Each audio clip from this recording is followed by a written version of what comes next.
Hello, എല്ലാ കൂട്ടുകാർക്കും പുതിയൊരു വീഡിയോയിലേക്ക് സ്വാഗതം. ഞാനൊരു വന്നിട്ടുള്ളത് ഒരു പൂരിൻ്റെ റെസിപ്പി ആയിട്ടാണ് കേട്ടോ. അപ്പോൾ അത് ഉണ്ടാക്കുന്നത് എങ്ങനെയാണെന്ന് വെച്ചാൽ, ചോറ് ബാക്കിയുണ്ടെങ്കിൽ ഇനി ആരും കളയണ്ട.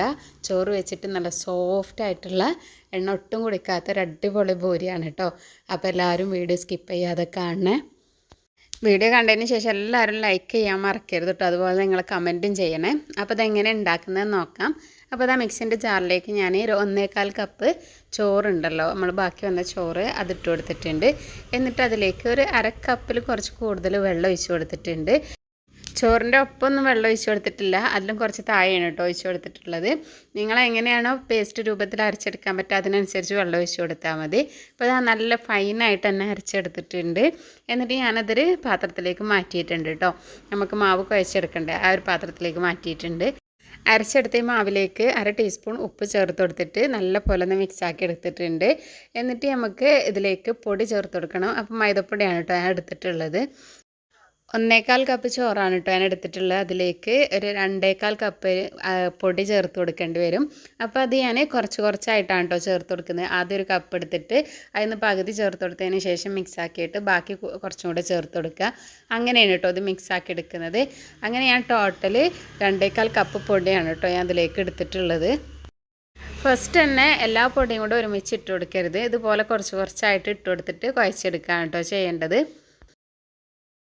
നല്ല ടേസ്റ്റാണ് കേട്ടോ. ഈ ചോറ് ഉപയോഗിച്ചിട്ട് പൂരി ഉണ്ടാക്കിയാൽ നല്ല സോഫ്റ്റാണ്. നമ്മൾ സാധാരണ മൈദപ്പൊടി കൊണ്ട് പൂരി ഉണ്ടാക്കുന്നില്ലേ, അതിനേക്കാട്ടിലും ടേസ്റ്റാണ് കേട്ടോ. നിങ്ങൾ ഒരു വട്ടം ഇതുപോലെ ഉണ്ടാക്കിയാൽ പിന്നെ എപ്പോഴും ഇതുപോലെ ഉണ്ടാക്കും കേട്ടോ. അത്രക്കും ടേസ്റ്റാണ് കേട്ടോ. ഇത് നമുക്ക് ഈ ചൂടോടെ ഉണ്ടല്ലോ അടുപ്പത്തു നിന്ന് ഇങ്ങനെ കട്ടൻ ചായയും കൂട്ടി കഴിക്കാനൊക്കെ നല്ല ടേസ്റ്റാണ് കേട്ടോ. അപ്പോൾ ഇതാ ഞാൻ ആദ്യം സ്പൂൺ വെച്ചിട്ടാണ് കുഴച്ചിട്ടുള്ളത്.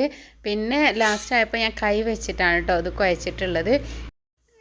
പാത്രത്തിൽ വെച്ചിട്ട് പൊടിയും അതുപോലെ ഈ ചോറൊക്കെ നല്ലപോലെ മിക്സാക്കിയതിന് ശേഷം പിന്നെ കൗണ്ടർ ടോപ്പിലിട്ടിട്ട് കൈ വെച്ചിട്ട് നല്ല പോലെ ഒന്ന് കുഴച്ചെടുത്തിട്ടുണ്ട്. നല്ല സോഫ്റ്റായിട്ട് വന്നിട്ടുണ്ട് കേട്ടോ. ഇനി അഥവാ കൈയ്യുമ്മ ഇത് ഒട്ടുകയാണെങ്കിൽ കുറച്ച് എണ്ണ തടവി കൊടുത്താൽ മതി. ഞാൻ എണ്ണയൊന്നും തടവി കൊടുത്തിട്ടില്ല കേട്ടോ. അപ്പോൾ അത് നല്ല സോഫ്റ്റായി വന്നിട്ടുണ്ട്. ഇനി ഇത് നമ്മൾ ചെറിയ ബോൾസായിട്ട് ഉരുട്ടിയെടുക്കണം. അപ്പോൾ അതിന് വേണ്ടിയിട്ട് ഇതുപോലെ കട്ട് ചെയ്തെടുക്കുകയാണ് കേട്ടോ ചെയ്യുന്നത്. എന്നിട്ട് ഇതുപോലെ കട്ട് ചെയ്തതിന് ശേഷം നമ്മൾ കയ്യിലിട്ടിട്ട് ഇതുപോലെ ഒന്ന് ഉരുട്ടിയെടുക്കുന്നുണ്ട്. ഇതിൻ്റെ ബോളിൻ്റെ വലുപ്പം എന്ന് പറഞ്ഞാൽ നമ്മൾ ചപ്പാത്തിക്ക് ബോൾ വയ്ക്കൂലേ അതിനെക്കാട്ടിലും ചെറുതാണ് കേട്ടോ ഞാൻ ആക്കിയിട്ടുള്ളത്.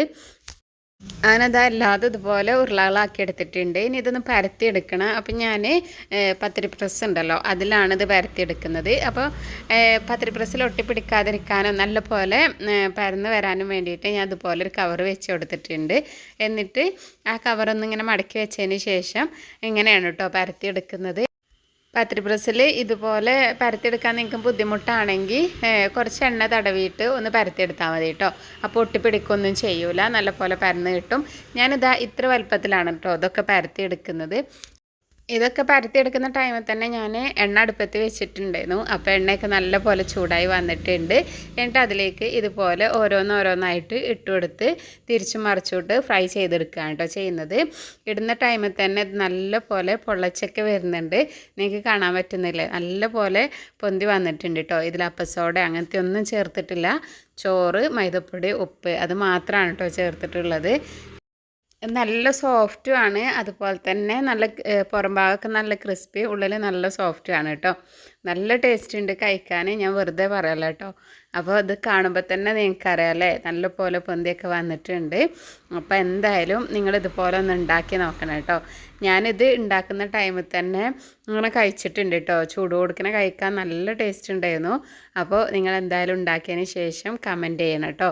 അതുപോലെ തന്നെ വീഡിയോ ഇഷ്ടമായാൽ ലൈക്ക് ചെയ്യാനും കമൻറ്റ് ചെയ്യാനും മറക്കരുത്. നിങ്ങളുടെ ഫ്രണ്ട്സിനും റിലേറ്റീവ്സിനൊക്കെ ഷെയർ ചെയ്ത് കൊടുത്ത് സപ്പോർട്ട് ചെയ്യണേ.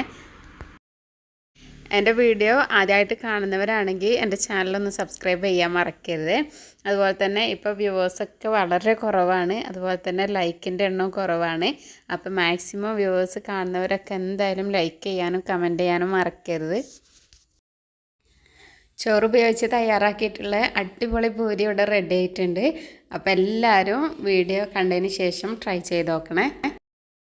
ഇത് കാണുമ്പോൾ തന്നെ അറിയാമല്ലേ നല്ല പോലെ സോഫ്റ്റും അതുപോലെ തന്നെ നല്ല ബോൾ പോലെ പൊന്തി വന്നിട്ടുണ്ട് എന്നുള്ളത്.